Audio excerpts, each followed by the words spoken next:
Literally a piece of plastic covered my whole front end all the way up, and the car was behind me blinding me, so all I could see was that cloth. And at the same time my alternator was dying the whole way home. So dumb. So literally when I got out of work, it wouldn't start, so I put the jumper pack on it and it barely started. Survey says 11.8. Yeah, belt's tight. Wasn't slipping. I'm sure this ground cable has seen better days. But either way, the alternator is not charging. Alright guys, can't make this up. I'm putting this thing to charge to see what's going on, and in the mail I get my battery tester. So we're gonna charge up the battery, and then tomorrow we'll test it. Very low, 12.53. Will it stay on? No. Or I drove from home all the way to Long Beach and back just on the battery. You know, while we're diagnosing the whole charging system, we're just going to use this battery tester from VDiag and see what the health of this battery is. You can get this on Amazon. Check for the links down below. 12 volt and 24 volt battery tester for car and motorcycle alternator. And if you're like me, we're going to keep this plastic thing for as long as we can. Car, 24 volt, in vehicle. Battery test. Check surface charge. Turn lights on. Turn headlights on for 10 seconds. Turn lights off. Let's go 10 seconds. Okay. The regular flooded battery. Okay. 750. Testing. Oh, it did. State of charge 75%. This is a good battery. And this battery I revived from John's. I've left it on a trickle charger. So in the end, my starting issue is not from this, it's from the alternator. Okay, so this thing just gets better and better. Let's start it up. Here we go. Okay, we can actually see the waveform of the voltage and the fluctuations, which idling this low, it's probably not even charging right now. We can see our max voltage and our minimum voltage. So, okay, so I'm gonna say there's a voltage drop. Fernie's gonna hit the brake pedal. It's 12.5. There you go, 12.4. Turn on the turn signals.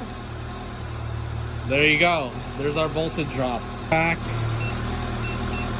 Go. I'm just gonna hit OK. I'm not gonna rev it up.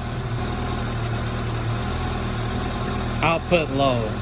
I don't even know if it holds voltage. Let's see if it's a good battery. It's enough to start your motorcycle. We'll round up to 200. Survey says, oh, good. I've made the decision to remove the alternator. And what's nice about this car is the alternator is right on top. I got some new pliers. And I'm really excited to use them for, there they are. So these are electrical connector pliers.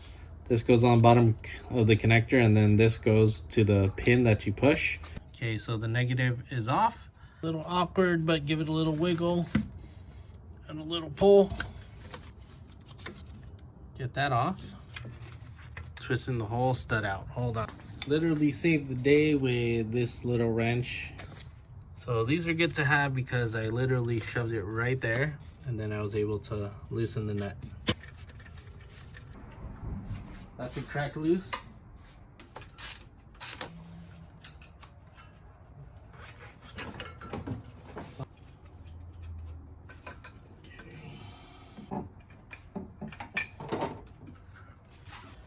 Here it is. I guess we're taking this apart to see if the brush is still making contact with the armature. So there's 3 8mm here. Okay, and then take off this guy. And then this plastic. Luckily your boy meaning me, has Japanese screwdrivers from Hosan. JIS. Yeah, this is definitely JS.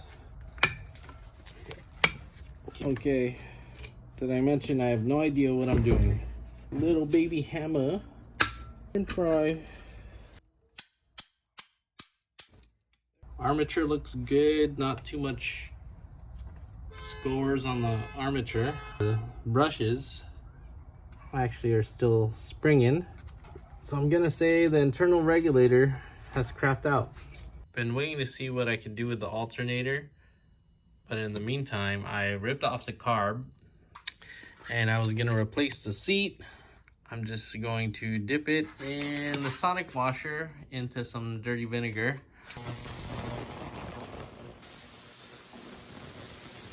Looking better than before. It's a little cleaner. There was a lot of grease. Change of plan. I just slam dunked the alternator in here. I cleaned the alternator really well, inspected it. It needed brushes and a regulator, probably $40 in parts. So in the end, we just got another alternator. Cheapest place to get an alternator right now is Rock Auto, 65 bucks. So thanks to someone's AutoZone warranty, we got an alternator. Also, we somehow managed to get this carburetor together, change some bits and pieces inside of it, and hopefully it starts. I know what you guys are thinking. Why are you spending so much time, not a lot of money, very little money, but a lot of time on this shitty engine? Because I like shitty cars.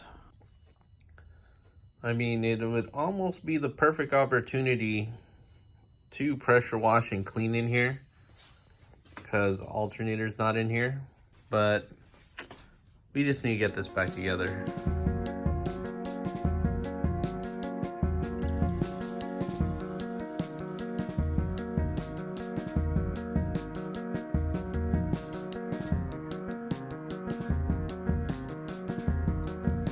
I've had the battery on the desulfator for, I don't know, 48 hours.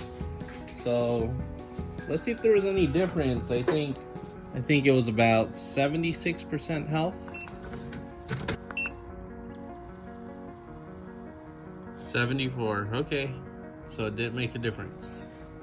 I'm expecting this car to do two things: start and charge.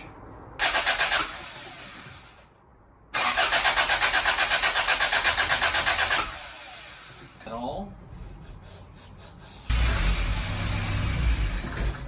It's idling.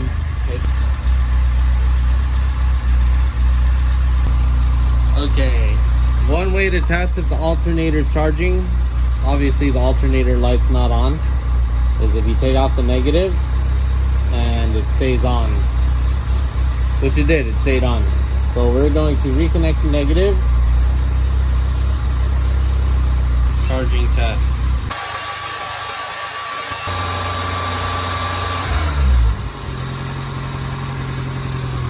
Normal. We can also go to waveform and we can see our max voltage and min voltage. Let's turn on the headlights and hit everything.